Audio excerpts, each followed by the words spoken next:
Here we are, ladies and gentlemen. It's Q2, and we are doing Leadership O.S. This is session 4. Very excited. Some of you have been with us since the beginning of time, and some of you are just joining today. Here is our plan. This is part 4 of an 11-part series we're doing all year long. We just keep building.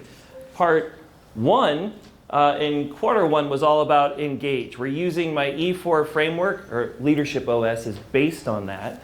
And so Q1 was all about engaging, getting real with where we're at, building on our values, building our champion mindset, and last time we talked about the performance paradox. So today we're going to move into Q2, the equip section. So this is all about tools, resources, and your team, which brings us to this. Your success is rarely limited to your ability.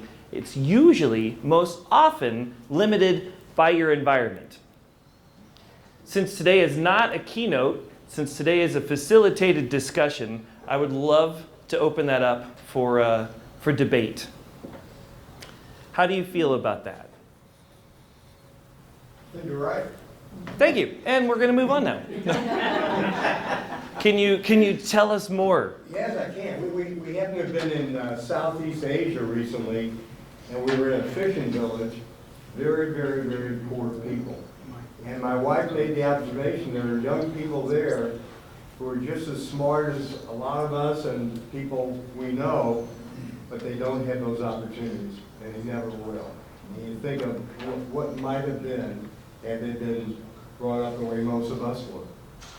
Yeah, thank you. That's good. Yes, sir. It may be part of what you're considering environment, but where do you factor luck into that? Ooh, great question. Class.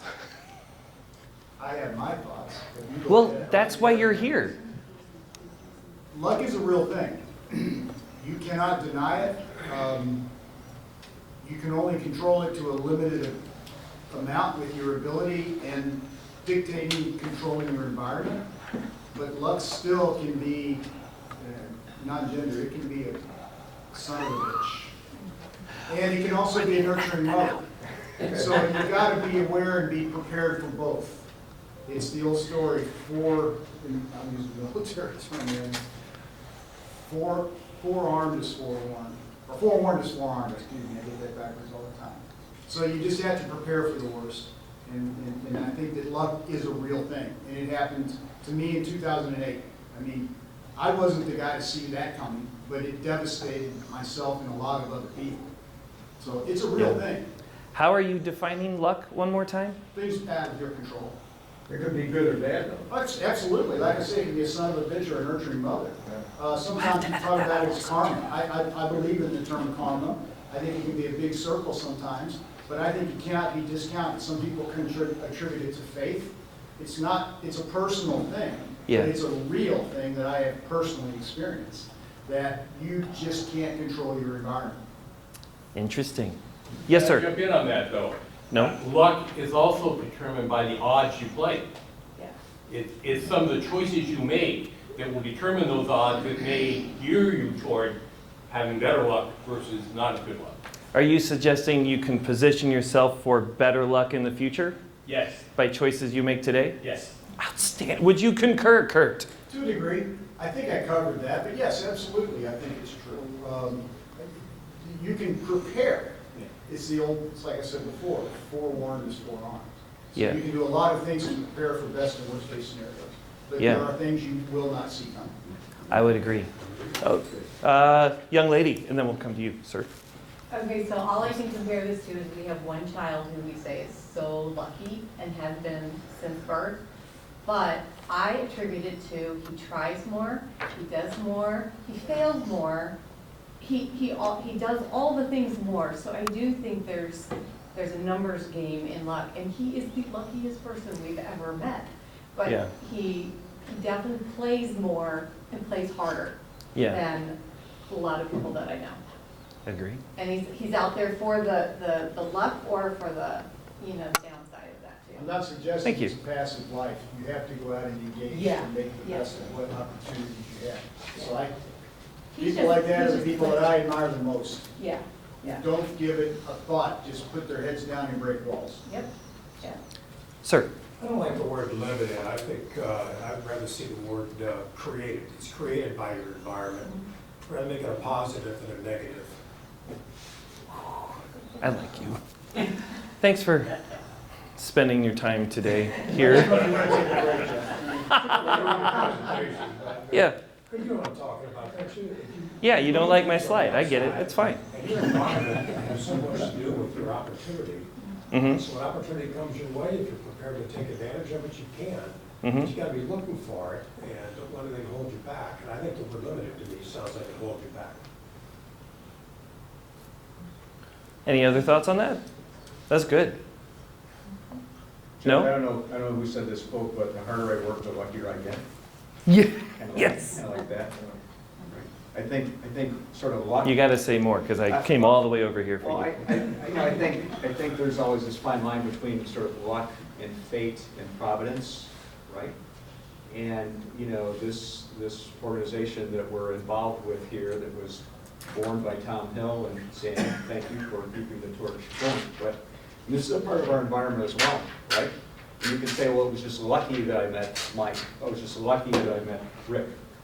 But I think there's a creator who makes a lot of this happen for us. And we might call it luck, and some people would call it providence. And I think that's something that doesn't get a lot of attention, but I think it's very true with respect to a person's success. No, you're done. You didn't like me. So you said you really worked hard to create some of your own luck. I think luck is not something that you wait for something to happen to get lucky. I think you gotta go create that luck. And when you talk about how hard you worked, that you created your own luck, I'm not sure that's luck. I think that's hard work that paid off. So I might have a little bit of a different view. I'm not trying to be an outlier here. I'm just trying to say certain things that I think that worked and not worked. And I think you make your own luck. We're going to edit that out later. Thank you. Pete? I don't remember anymore. So good. Okay.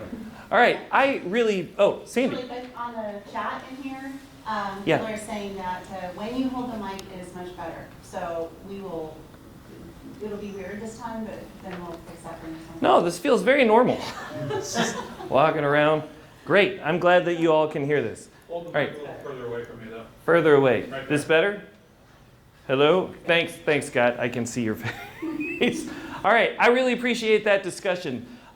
This slide, success, sometimes we think, oh, we can't do this because this is all I'm capable of today, and we limit our future based on what we know in the moment. When we're talking about environment, part of the environment is the environment in our heads, what's going on here, which is why we started with mindset. The other part of the environment is what's around us, not only the physical building, what the office is like, but also the people that we include in our lives. So I'm going to kneel down. This is going to look great on the video replay. All right, so here's what we're doing. Leadership O.S. for those of you that just joined us, equipping executives and high achievers with a clear, scalable system for how they decide, communicate, and lead, so that you can drive results without burnout, drift, or busy work. That's why we're doing this all year. If you can get behind that, can I get a yeah? Yeah. Thanks for playing along. All right, session 1 was values-based leadership. We will have the video up soon. Session 2 was all about mindset, the approach that we take and the language that we use. Last session, session 3, was the performer paradox, and today we're talking about fellowship, building your personal leadership team. So we're going to equip ourselves with people that believe in us. Part of our first session was all about establishing our values and clarifying what we share as a group. And everybody here took the values assessment, and we compiled all the values, and this is what showed up. So while you're here today, whether you're online or in the room, I would encourage you to continue the conversation, engage from these values. Integrity, excellence, perseverance, and teamwork really rose to the top. So that's what we're going to use all year. That's how we're going to engage today. And if you know other people that share any of those values, please invite them in the future. All right, so we're going to jump in. This is my favorite picture. What is this? Yeah, thank you. You get a book. I appreciate that. Okay, so here's what's really interesting about bowling. A long time ago, they invented this new sport called bowling. And they were thinking, oh, this is going to be super easy. We're going to take the pins, we're going to put them here. We'll have 10 pins, and then you'll stand over here and roll the ball, knock down the pins. Easy peasy. And then they said, no, we're going to make it super hard. We're going to put the pins way over there. Way, way over there. It's not super clear from this image, but way over there. And you have to knock them down. And then everybody's like, oh, that's a little bit more difficult, but I can do that. And they said, no, wait, there's more. We're actually you have to keep the ball within this little narrow pathway all the way down. And if the ball goes outside of that path, you don't get any points. And we're like, okay, well, that's fine. We'll still make it work. And they're like, but wait, there's more. We're actually going to put holes on either side so that if you go off course just a little bit, you don't get anything. The ball goes into the gutter, you miss all the pins. And we're like, well, that's frustrating, but I'll make it work. I'll make it work. And they said, but wait, there's more. Yeah. We're going to make that super narrow piece of real estate super slippery so that the ball slips and slides all over the place. And we're going to change up this, I don't even know the term they use for that, but they changed the oil patterns on each bowling alley. So like not all lanes are the same. Did you know that? No. I didn't know that until I did this presentation and there was somebody in the audience that said, hey, this is what we do with our bowling alley. I was like, that's not fair. It's not fair. You can't see the way the oil is laid on the alley. You have to roll the ball. So it would make it even more difficult. And if you cross the line and step onto that thing, you're going to fall and make a fool of yourself. It's going to be great. This is bowling. Yay. However, they did invent something that would make it easier. What did they invent to help us knock down the pins at the end of the really narrow pathway? Holes in the ball. Close, but closer. Bumpers! That's right. Bumpers. They invented bowling bumpers. Changes the entire game. Because with the bumpers up, you can roll the ball. And I've seen this done by my own 5-year-old son. The ball goes down, and if it veers off of course, it dink, dink, dink, and then like 5 days later, you knock down the pins. That's what happens. The bumpers make sure you hit your goal. Does this make sense to you? If it does, can I get a yeah? Yeah. Yeah. Bowling bumpers. It guarantees the results. Your fellowship, what we're talking about today, is your personal set of bowling bumpers. Why am I the only one excited about this? The pins that you set up at the end are your goals. It's where you're going personally and professionally. It's what you want. And we are inevitably going to get off track. Everybody needs their own set of what? Bumpers. Yeah, but it's a lot more fun to say, bowling bumpers. Bowling bumpers. See, that was fun. You could say it too at home, and we won't even hear you because you're on mute. Thanks, Scott. I appreciate that. Bowling bumpers. So here are the bowling bumpers that you need to help you out. Today is not a keynote. This is a working environment. So please pull out your notes. We're going to write this down. I want you to put a circle in the center of your paper, and then you've got 4 quadrants around it. All right? So the center circle is you, 4 quadrants. This is based on habit 26 from my book, Blueprint for Value, 52 Habits to Discover and Strengthen Your Personal Worth. Habit 26, fellowship. I know. What are the odds? But that's where it comes from. We've got 4 people that we need on our team. These are the 4 bumpers we need. We need mentors, cheerleaders, givers, and connectors. I would like you to write those on each of the 4 quadrants. Top left, mentors. Top right, cheerleaders. Bottom left, givers. Bottom right, connectors. These are the 4 people. What 4 people do we need? Mentors, cheerleaders, givers. Yeah, see, that's fun, right? It's like the Borg in Star Trek. Okay, these are the 4 people. Now we're going to break down what each one is. As we do, I want you to write on your sheet Who fills that need for you? All right, so here we go. First one, your mentors or your coaches. These are the people that disrupt for growth. They reveal your blind spots. They don't judge. They don't condemn. They offer perspective, feedback, and accountability. They empower you to take responsibility for you. They don't do it for you. And they believe in you. This is very important. They believe in you. This is extremely important. They believe in you even when you don't what? Believe in yourself. Yeah. So who around you serves as your mentor or your coach? I want you to write those names down. And we're going to build on this as we go. All right. Our mentors or our coaches. Who does that for you? If you're ready for the next slide, say, yeah.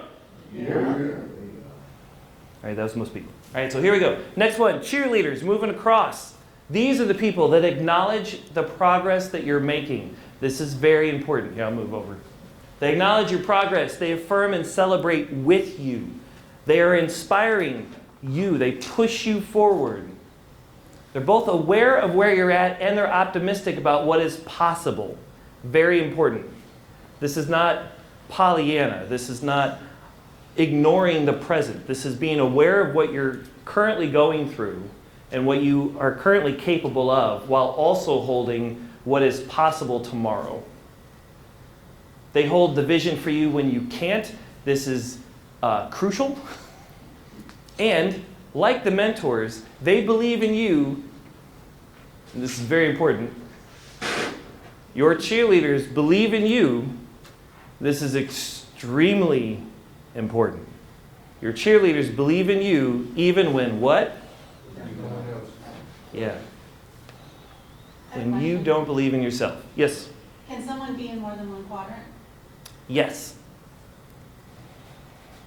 Sandy asked if somebody could be in more than one quadrant at a time. The answer to that is yes. One person can serve multiple roles. It is important that you don't have one person serving all 4 roles and nobody else. That's a recipe for disaster. As a parent, I serve all 4 roles for my son, for both of my sons, not just one of them. Do you like that? Right? And as a coach, I serve multiple roles for my clients. It's a good question. We'll come back to that a little. We'll dive a little deeper in just a second. All right, everybody got down their list of cheerleaders? If you do, say yeah. Yeah. Outstanding. Moving on to the next one, giver. Your giver is the one that is providing you the information, the resources, the financial backing. They're the ones that are equipping you with tools and strategy and systems. Who does that for you? Write that down. You can do some of these things yourself, too. To yourself. Can you explain more? Well, I can, discipline will help me be a mentor, keep learning, look up new things. I can be a cheerleader for myself, think back to past successes, things like that. Oh yeah, I'm not saying to don't cheer yourself on. This is the people that are around you. This is part of your environment that help hold you up when you're down. That's why on the cheerleader and mentor slide, it said they believe in you even when you don't believe in yourself. Because there are going to be moments when our mindset shifts. There are going to be moments when things happen and we might feel overwhelmed. And in that moment, it's very easy to check out and stop cheering ourselves on and to stop engaging and shifting perspective. And in that moment, we need the bumpers to make sure we don't fall into the gutter. I like the analogy. Thank you. Bowling bumpers, Fred. Bowling bumpers. All right, everybody got their list of givers? Yeah? Yep. Outstanding. Last one, connectors. These are the people that introduce you to other people and opportunities you did not know you need to know. That was really loud. Yeah. They connect you to opportunities and people you did not know that you needed to know. And very specifically, they are aware of your values. They are aware of your purpose. They are aware of your skill set. So when they connect you, it fits. It's like a puzzle piece. They're not connecting you to people that do not jive with your values. They're not connecting you to a situation that you are not equipped for. So in order to do that, it requires something. It starts with the R and ends with relationships. Relationship. Yes, it requires a relationship. I have a question. Yes, ma'am. Can that be a group like this? Explain some more. Well, because I wanted to write down Tom Hill, right? But not so much today as he did in the past, but by virtue of the group, it absolutely does. So can it be the group? Yes. Okay, perfect. Tomorrow I might change my mind. But yeah, it can definitely be a group. Any other questions about that? That was good. All right, everybody got their connectors? If you do, say yeah. Yeah. All right, there's something very important we need to talk about with this collection of people. Number one, with mentors, cheerleaders, givers, and connectors, there are two that are non-negotiable. Which two do you think are non-negotiable? Mentor and cheerleader? Mentor and cheerleader. Why? Probably the two most important. Thank you, but why? Because the mentor is what kind of flagging your blind spots, but you don't feel judged. That's helping essentially grow you and what you're trying to accomplish. The cheerleader is the person that's going to pick you up in your moments of low, that just connects the dots for you, saying it keeps you going in the direction that you're supposed to go rather than dwelling. Yeah, okay, so for those of you watching, he was talking about how mentors help you see around your blind spots and cheerleaders keep you going towards your vision. Yes? Yes. Okay, so I would love to ask you a follow-up question to that. Blind spots. Are you saying that we will always have blind spots, so we will always have a need for a mentor? Yes, always. Thank you. Jeff, Yes, sir. agree with that, but I think fundamental to all of those is the giver, because everything flows from that, the way I see it. Well, can you help us see what you see? Well, in order to be a mentor, you've got to be a giver. In order to be a cheerleader, you've got to be a giver. And in order to be a connector, you've got to be a giver. And being a giver, in my experience, opens you up to receive as well. So it's a circle, and I think it's not self-fulfilling, but, you know, to me, everything hinges on the green, the give. And that's everything else flows from that. Ooh. Any other thoughts on that? That's really good. Then there's a law of reciprocity, that person will do that. Yeah. Right? Yeah, giving and receiving. They go together, in my experience. I would agree with you. I think mentors, I mean, all of them, you're giving opportunities, you're giving feedback, you're giving encouragement. I would agree with you. They all fit under that heading to help people break them down and understand where we need specific help. That's why we broke them apart. But I see where you're going. Yes, sir. I would say that Tom, when he started this group, was a mentor, but most importantly a giver too. So without, I kind of think where you guys are going, without both of those, because he just gave and gave and gave to the group, but he also became a mentor, and in a lot of cases was your cheerleader. So we fulfilled a lot of those. Yeah. And Mickey? Oh. Yes, ma'am.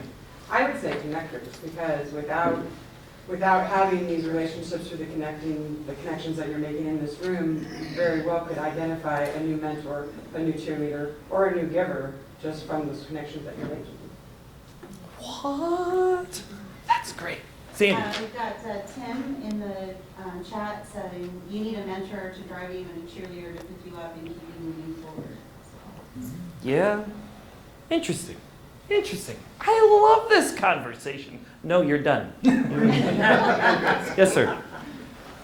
I think the mentor is the one that initiates all the other functions, but how do you find a mentor? How do you find a mentor, Admiral? You can ask, or sometimes a mentor can be provided to you, depending on the organization you're in. But oftentimes you gotta ask for advice, and let somebody get to know you, then they can become your cheerleader, You ever a connector? So sometimes you gotta seek out a mentor. So you got to seek out a mentor. So this is a great segue into the next part. Where do we find our team? Where do we find our fellowship? So to his point, he was saying that sometimes we're in an organization that provides it for us. Other times we need to go out and find it. Jen, did you have something to add? All I know, and we had an aunt that was very spiritual, high-level nun, and she said, if you just put out there that you need a teacher, the teacher will show up every single time. Just put out into the world that you need the next level, and Yeah. they will show up. If you're looking, when the student is ready, the teacher. The teacher will show. Yeah, that's good. How else do you all find your fellowship?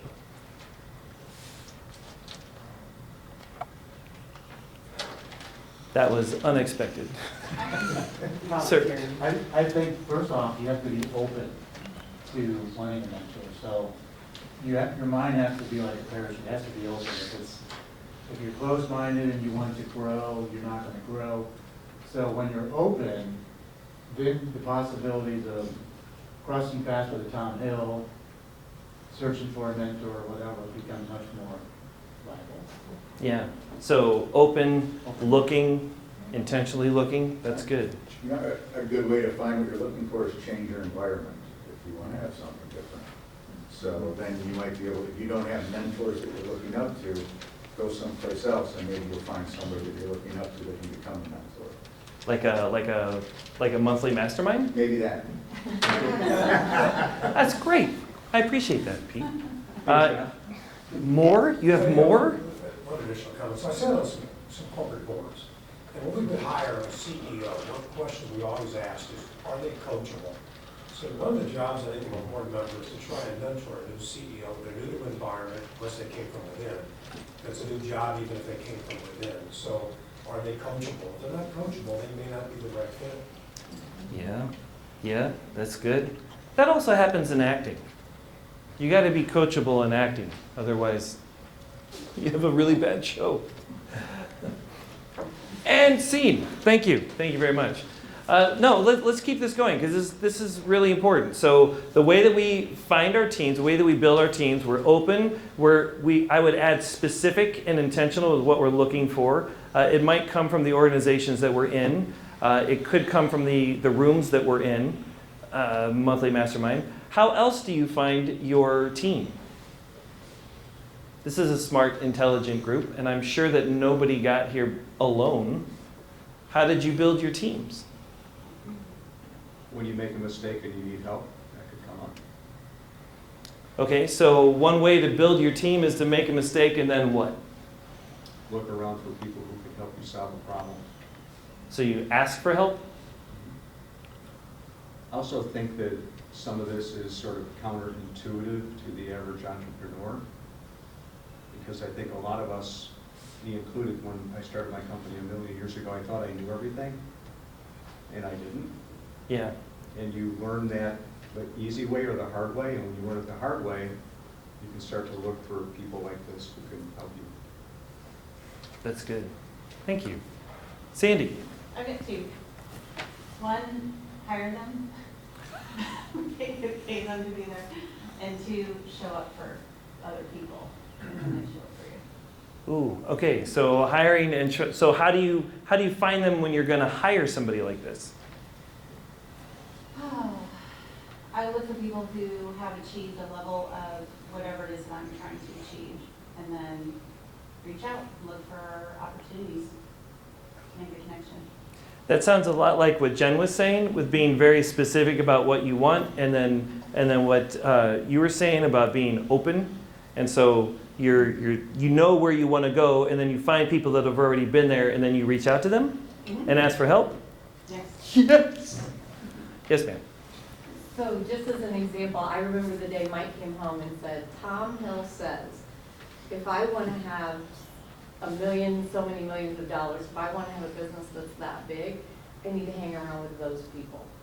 So he said, I don't know anybody, do you? And so we sat down and we started trying to figure out, do we know any people that run $1 million companies?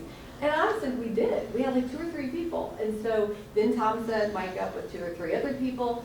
And he just started having coffee with those people, and I tell you what, the next thing I knew, he was in the club of those people, because Yeah. he followed what they said, he looked at what they said, they had ups, they had downs, they had all kinds of information for him Yeah. about what to do. And I think, but by putting himself in an uncomfortable position and saying, I'm not in $1 million club yet, I want to be, he went there because of that. Yeah. I think it's just, that he's very specific about it. I do think being specific about who you're looking for and what their values are, I mean, there's a lot of levels that you need to be specific about.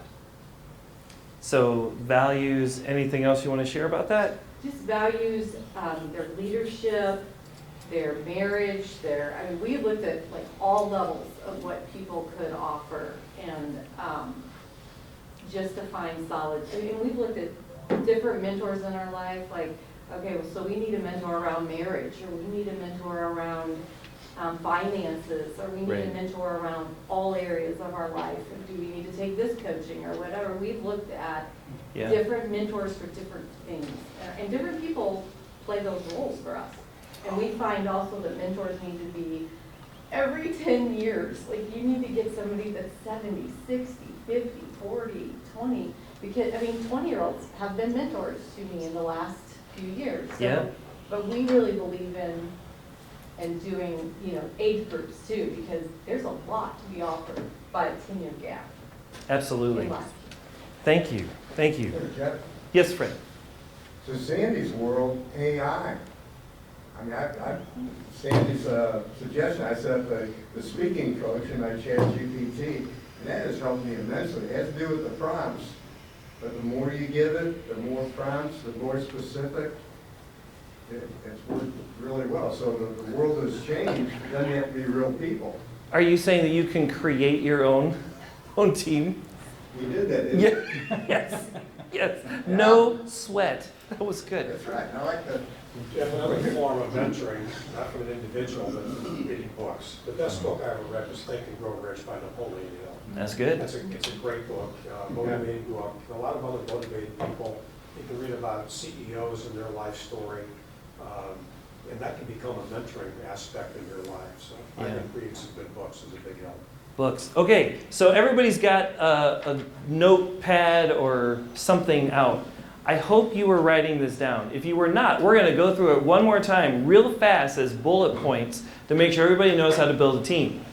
Because this is vital, and when I asked you initially, everybody was just staring. So I don't want you to forget this. This is very important information. If we're going to build a team, what's one way we can do it? In one sentence. Somebody repeat what you heard so everybody else can write it down. Find a mentor. Well, right, but how do we do that? Ask. We ask. We ask the people that we know, so we can lean into the connectors that are already in. So we can ask for help. We reach out. What's another one? Be specific, be very specific. Be very specific about what you need, where you're going. Yeah. And then we look for people that have already done that, and we ask them. That's number 2. What's another one?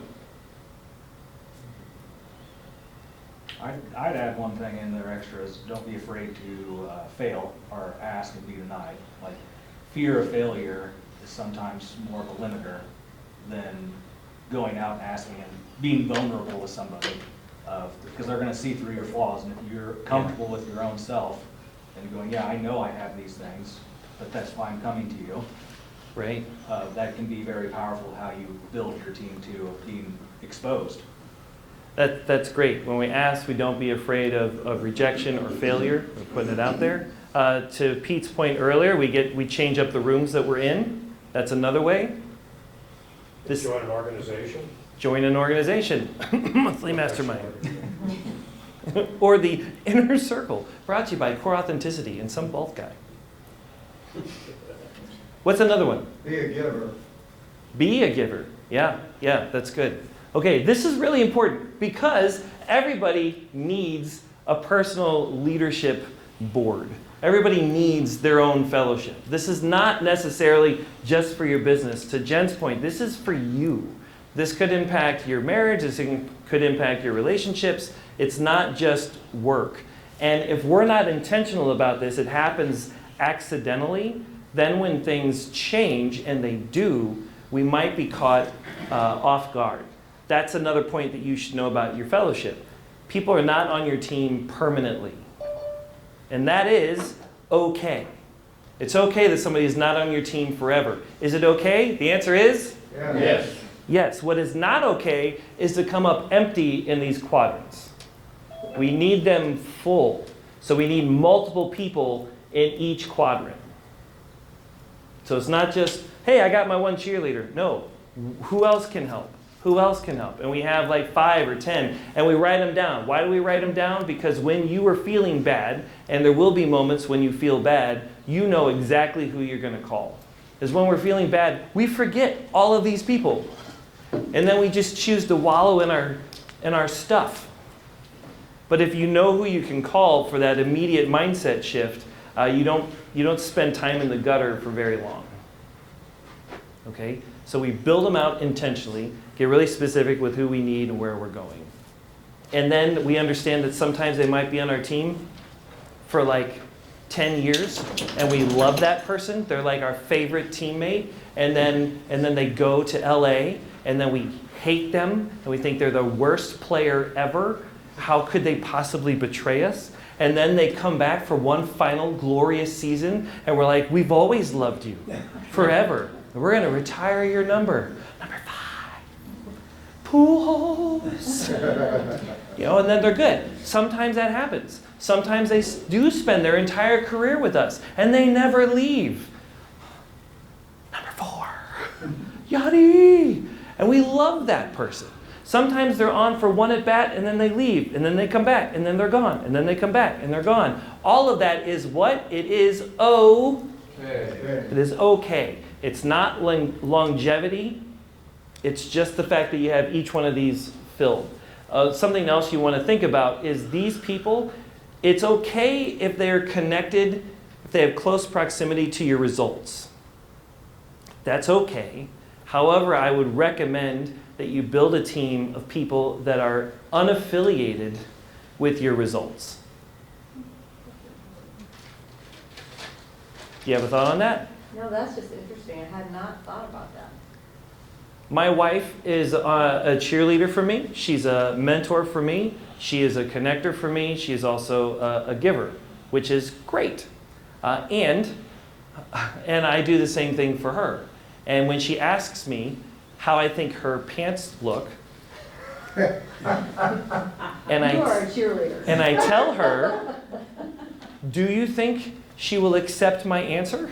Probably not. Depends on your answer. Which one are you? Are you the mentor or Yeah. the cheerleader? If you're the mentor, you got to point it out. And we ask questions. Always ask questions, right? If I'm cheering her on, she might discount that. If I ask her, hey, do you think I'm a really good business person? Yes, honey. Like sometimes when people are close to us, we tend to discount the feedback. Because like, well, you have to say that. You're married to me. Or if we do this, then you get a raise. So you're gonna say that about the business. So if we can find people that are not connected to our results, we're more likely to receive the feedback as honest and real rather than discounting it. To Yes, that sir. point, sometimes hire a coach to your world, my world, and other people here. So somebody doesn't have that emotional connection. Basically, they're in there just to tell you the truth. Mm-hmm. They get paid for it. They have an investment. We have an investment in them. So, Yeah. another way to go for that. That's good. That's good. Thank you, Fred. Anybody else have a thought on that?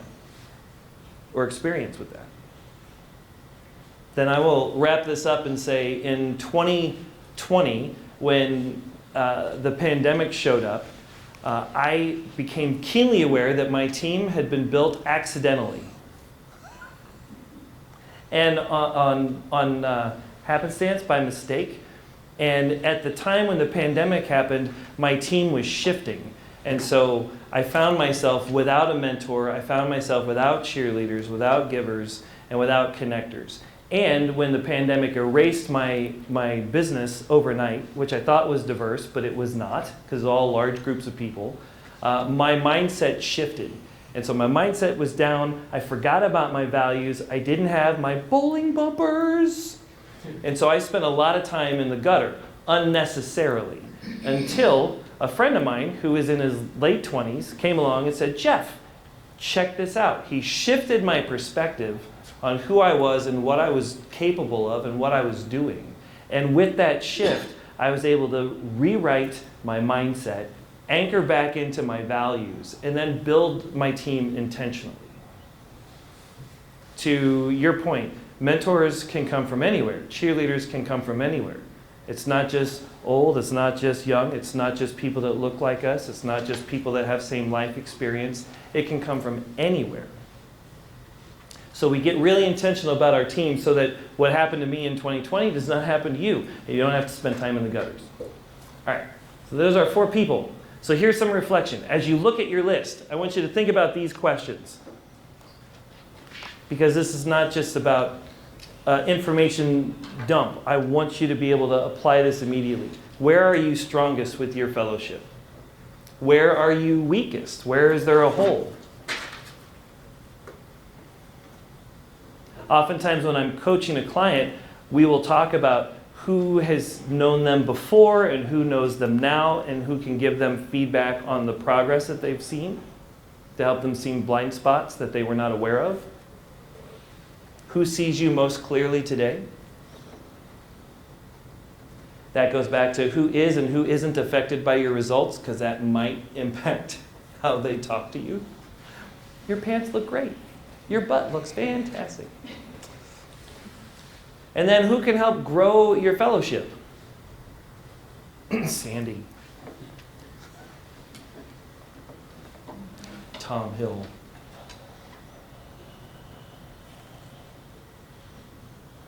You don't have to say it out loud, but I want you to look at those and I want you to make some notes on your sheet. Where are you strong? Where are you weak? Who sees you clearly?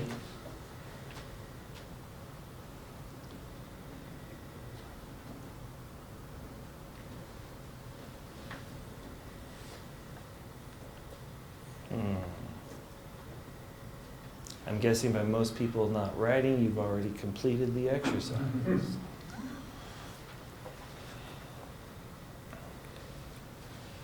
All right, so now we're going to move on to the plan. All right, so here's where we're going to plan out what our next step is. You can answer all 5, or you can pick one. I don't care.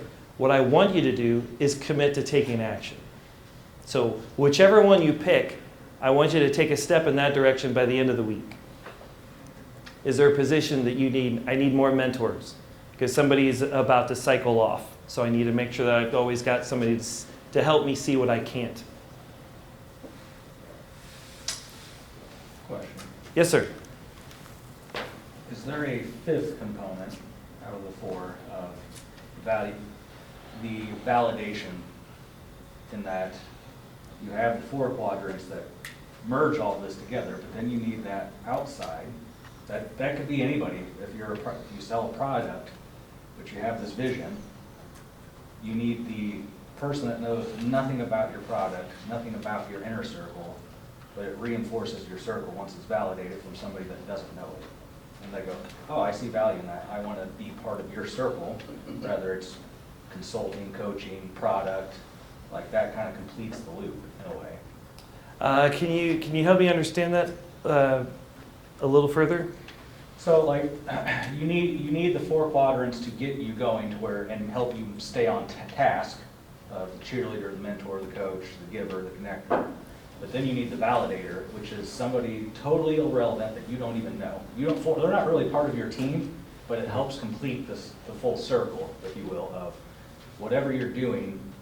Like I don't know you. But if you've found value in my product, it reinforces what the other 4 are telling me. So like outside feedback. Yes. Got it. A client, yeah. Something like that, because it reinforces what the other 4 are giving to you. Ooh, I like that. That's good. That's good. Any other thoughts? I feel like a Ghostbuster. It's so good, it's irrefutable, I guess. Yeah, I think what he's saying is it helps him measure the success of the people that you've selected to be your mentors, your cheerleaders, your connectors, your givers. Yeah. So outside feedback on your growth and personally and professionally, and the value that you bring personally and professionally? Yeah, it's reinforced, because everybody needs that reinforcer besides your inner circle. Your inner circle, even if they're not related to, if they're not close to, say, the revenue or whatever, like to your point, of there's still that little voice in your head until your idea or whatever you're trying to do is validated by an outside source like a client. Yeah. If it takes too long, your inner circle, you'll start doubting a little bit over time.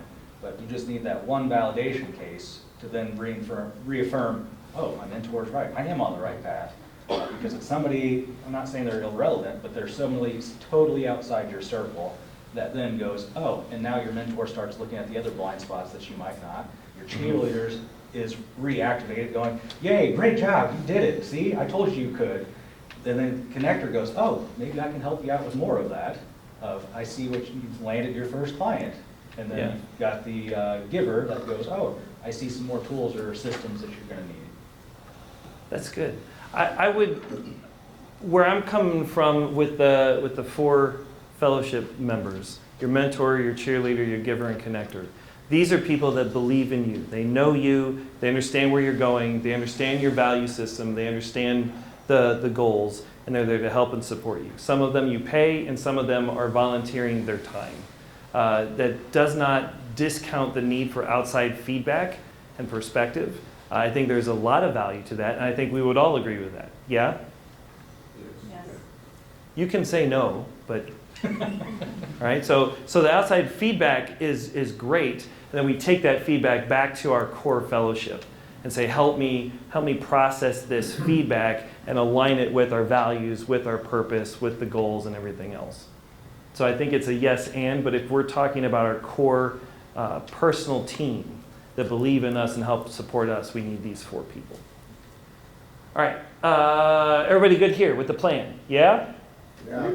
Yeah? All right, last one. Here's the challenge. So not only do you want to pick one of the planned steps, but I would love for you to take me up on one of these challenges. Who can you reach out to be, which mentor of yours can you reach out to for feedback and perspective? Who can you encourage? Who can you ask for help? And when you ask for help, please be specific. Help me grow my business. What does that mean? In your head, you know exactly what you need. Maybe, but they don't. So they might help you in another way, and then you're like, oh my gosh, they can't help at all. When in reality, they could. Make an introduction. Who can you introduce to somebody else? Who can you thank? And be specific. I'm a huge fan of specificity. When you thank somebody, let them know specifically what they did. And who do you believe in, and how can you help them? Which comes back to the 4 quadrants: mentor, cheerleader, giver, and connector. I believe that we step into each one of these for a variety of people in our lives. But typically there's 1 or 2 that rise to the top that we do better than the others. I tend to really sit in the mentor and cheerleader seats. I'm not naturally about connecting people. I can do it. It's just not one of my strengths. Has not been. And I choose to double down on the cheerleader and the mentor and grow those skill sets. Why would you say that about yourself? Why would you say that you're not a connector? No, I'm saying that I can do it. Yeah. I'm saying I'm most comfortable in the mentor and cheerleader seat. And so those are the 2 seats that I choose to grow and develop in me personally. All right. Yeah.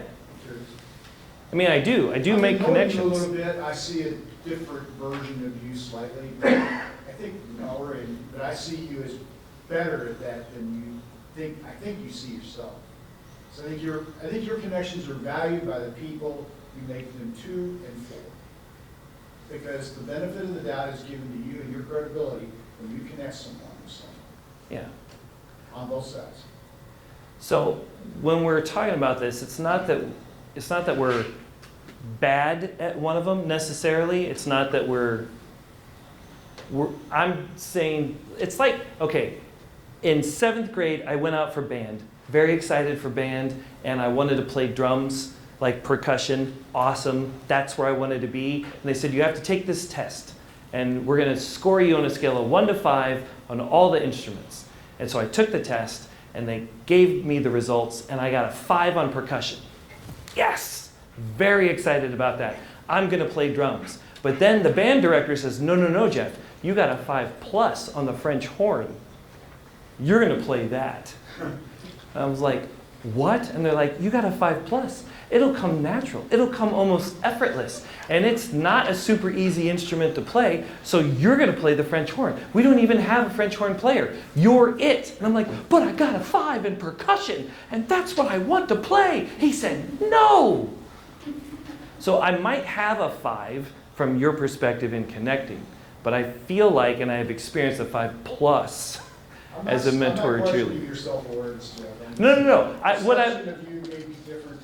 Yeah. Perception of me is different than my own, I'm sure. No, Yeah. it's fine. Oh, it's not. This feels very awkward. Now we're talking about me too much. The point here is that you might be very good at one of those and then very, very good at another one. Yeah, I get that. I'm not trying to. Gosh, thanks, Kurt. I have to cut that out also. All right, so here's the thing. Figure out which ones you have a 5+ rating on and double down into those. If you are naturally gifted at mentoring, who can you mentor? If you're naturally gifted at cheerleading, who can you encourage? If you're naturally gifted at connecting, how can you strengthen that? Who can you introduce to who? And if you're naturally gifted at giving, whether it's financial or strategies or tools, who can you help? Does that make sense? If it does, please say yeah. Yes. Thank you. Thanks for sticking with me. All right, so that's it. Everybody falls into 1 or 2. Pick 2 of those. And then here's some final thoughts I would love to leave you with as we wrap up. When you ask for help, don't assume they know what you need. Back in 2014, I was shooting my film series Mask, and I was raising cash for that. I was asking for help. A friend of mine said, yes, here's $2,500. We got to a week before we were shooting, and I was still $5,000 short. This was a problem. It was a problem because the shoot date was coming up, and I was empty. So I went back to my friend. I said, I really appreciate the $2,500 gift. However, I need $7,500 to hit the finish line.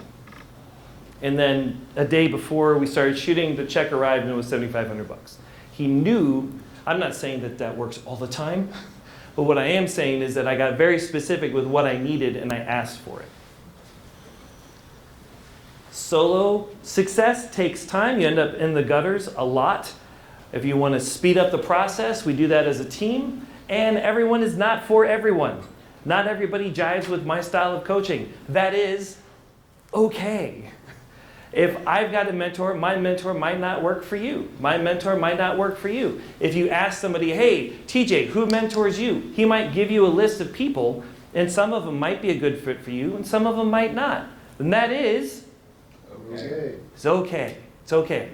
It's just finding the right fit. All right, and here's my final warning. So in quarter 1, we talked about your values, and we also talked about your mindset. Right? So your values are what you stand on and move forward with. Your mindset is what fuels you. That allows you to take the next step. That allows you to execute the plan. The third part to this 3-legged stool is your team. And we need all 3 of them. For example, if you've got values, you know what you stand on, and you've got the mindset to keep going, but you don't have a team, you don't have your bowling bumpers, what possibly could happen? Yeah, you end up in the gutter. Here, I'll shut that off so you don't read the sign. What could possibly happen? All right, so the reason that we do this is because if you don't have the team, you don't have the bowling bumpers, and you end up in the gutter, your mindset shifts, and then you start experiencing doubt. And then you don't make confident decisions. You're not moving forward with conviction. That bleeds out on prospects. That bleeds out on your current client base. That bleeds out on the people that you manage. If you've got your values, you know what you stand for, and you've got your team that says, yes, you can do it, but you don't have the mindset, then everybody says, yes, you should do this. And you're like, yeah, that would be great. I could. But you don't take any action. So you're just left with stress. You're like, I know I should be doing that. I know I should be doing this, but you don't move anywhere. You know what to do, and you've got all these people saying, yes, you can do it, but you don't take any action. There's no progress. Lots of stress. And then if you've got the mindset, like, yeah, I can do this, and you've got the team that believes in you, but you don't have your values, so you know what to say yes to and what to say not yes to, then you say yes to Right. Let's all say it together. You say yes to everything. You say yes to everything, and you say not yes to nothing. You end up burned out, and you deal with the depression. You spend a lot of time just beating yourself up and like, oh my gosh, I'm going to stop. And you're not making progress. You just make a big mess. We need all three. All right. So today, write down. We'll sum it up at the bottom of your notes. What is one insight that you took away? Because we talked about a lot. We had a really good discussion, and it felt really awkward. One insight and one actionable takeaway based on that insight, please. This is where you own you. You take responsibility. Write down one insight. Write down one actionable takeaway. You could have been anywhere. You could have been out on the golf course early, but you chose to be here. Maybe you didn't have anything better to do. Maybe you came to learn. Maybe you came to be a mentor for somebody else. Maybe you came to be a cheerleader. To Mickey's point, I believe what John Maxwell said about leadership, and that leadership is influence. And from that perspective, I believe we were all leading all the time. We are showing up as leaders when we buy our coffee. We're showing up as leaders when we're talking to our teams, to our prospects. Sometimes we're paid for it, sometimes we're not. But that's why we're doing Leadership O.S. in 2026. Because everybody is leading somebody. Whether you're doing it on purpose or accidental, whether you're doing it with words or with body language. All right, last but not least, if you're looking for a room for more mentors, cheerleaders, givers, and connectors, I invite you to check out the Inner Circle because you're here. You can check it out for free for 30 days. There's a ton of stuff there. We do 2 live trainings a month, and then we have a bunch of stuff that's recorded. You can check that out. There's a lot of amazing people in there, like Pete. And then if you have any other questions for me, you can always reach out to me on my website, or you can schedule a 15-minute call there. As we wrap out, we got 5 minutes, so I want to go rapid succession around the room. We're going to start online because I do see you. I do see you. Scott, would you be willing to share one? Oh, look at that. That was cute, guys. One insight and one action that you're going to take away.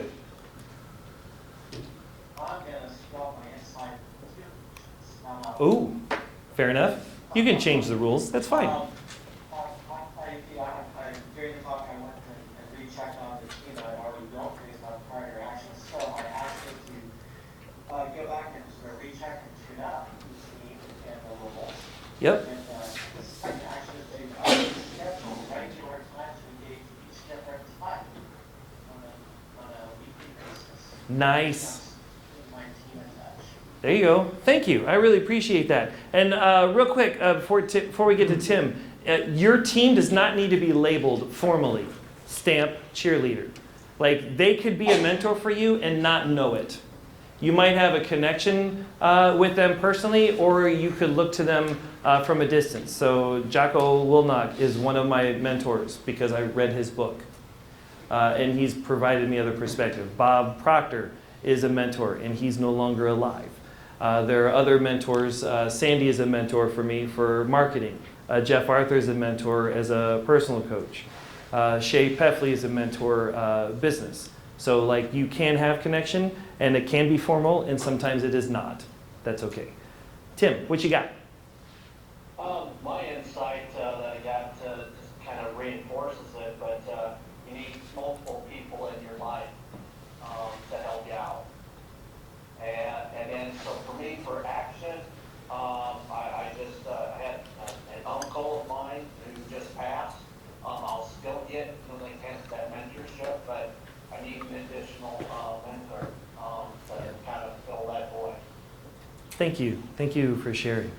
All right, we've got just a few minutes, so I'm going to start here, Fred. We're going to go around the room, rapid succession, real quick. Insight and action. Freddie, Okay, go. I'm going to take your advice on thank you. I'm going to thank Steve Denny for referring me to Sandy because I got to speak at her event. I know there's a lawsuit pending probably, but We settle That all was- the time. Man, here's my action. I'm doing it. Nice job. But this is just a reinforcement to me to be more mindful of those around me. Yeah. And listen. Sweet. Thank you, Kurt. I would say same thing too, to be more mindful. Like I know these people exist, but I never really thought about it in that particular way. And I think one of my action items is to go out and let them know that you are my mentor, you are my Aw. cheerleader, you are my whatever. So. Nice. Thanks. I support the concept, the insight that there's multiple people, and yeah, I think for a couple of things that I want to do, just look at for other team members that might support it. Sweet. Assessment of my values and to research some additional mentors. Outstanding. If anybody else was not here for the values assessment, it is on my website for free. It takes about 10-15 minutes. You can just download it and fill it out. No questions asked. I don't even take your credit card number. Oh, yeah. I say reach out. I don't reach Brilliant. out to enough people.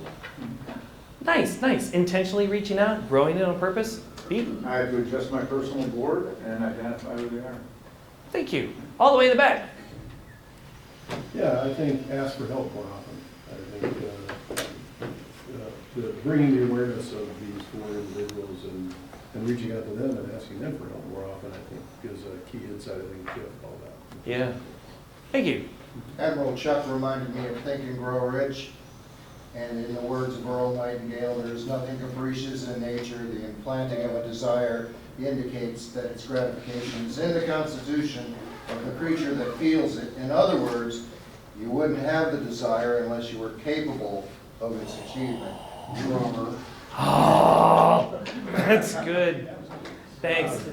Actually, I come because it's an interesting perspective, and I find the conversation interesting, and it's educational. So, thank you. Just call me your Jewish mom. Thank you, sir. I think the importance of mentorship, thanking my mentors and cheerleaders and checking in. I don't do enough of checking in and be clear on what I'm asking for. Ooh, thank you.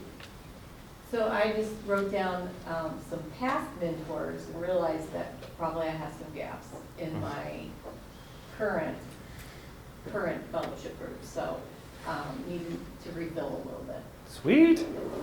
Sir. Need to get a bigger team that's further away removed, and go look for some outside, start asking for some more outside help.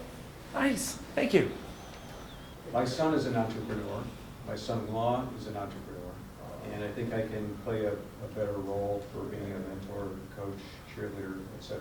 for them. Sweet. Sir? My takeaway is to just pay close attention to who it is that that's on my team, and to not be too heavily weighted in one category or the other. Ooh. Like it? Terry stole exactly what I was going to say. I have no better ideas. Ditto. Sir? My takeaway is I'm going to build around my vulnerability because being deterred is inevitable and there's 1,000 roadblocks in this life. Oh, y'all went deep. You and Mickey. Sir? Yeah, so asking with intention about how I can show up for people, so other business owners that I know and other speakers that I know, as far as kind of who are those four people and how can I best serve them. Yeah. Oh, that's good. Sandy? My takeaway was, it was a great exercise to write it down and just remind myself of who has played a very critical role. Yeah. And then my action item is to reach out to each one and thank them. What? That's amazing. Okay, ladies and gentlemen, folks, I really appreciate y'all coming today. Final thoughts on that. The reason that we write them down is because you might find yourself in a spot where you're like, I don't know what to do next. I don't know how to handle this. Or I feel bad. You've got the list. You know where to go. It makes that accessible and it makes the downtime much, much less. We're going to be back in May for the next part of the Equip section. That'll be the second Wednesday in May. May 13th. May 13th, thank you. Not a Friday, so it's all good. Friday the 3rd. The jokes will be better in May, so please come. Sandy, you have any final thoughts? That was it. Thank you so much. And I'm really glad that you stopped and talked about your inner circle. There are several of us in this room that are part of Jeff's inner circle. I invite you to check it out. It's amazing. Good. Yes. So thank you, Jeff. We appreciate you so much. Thank you.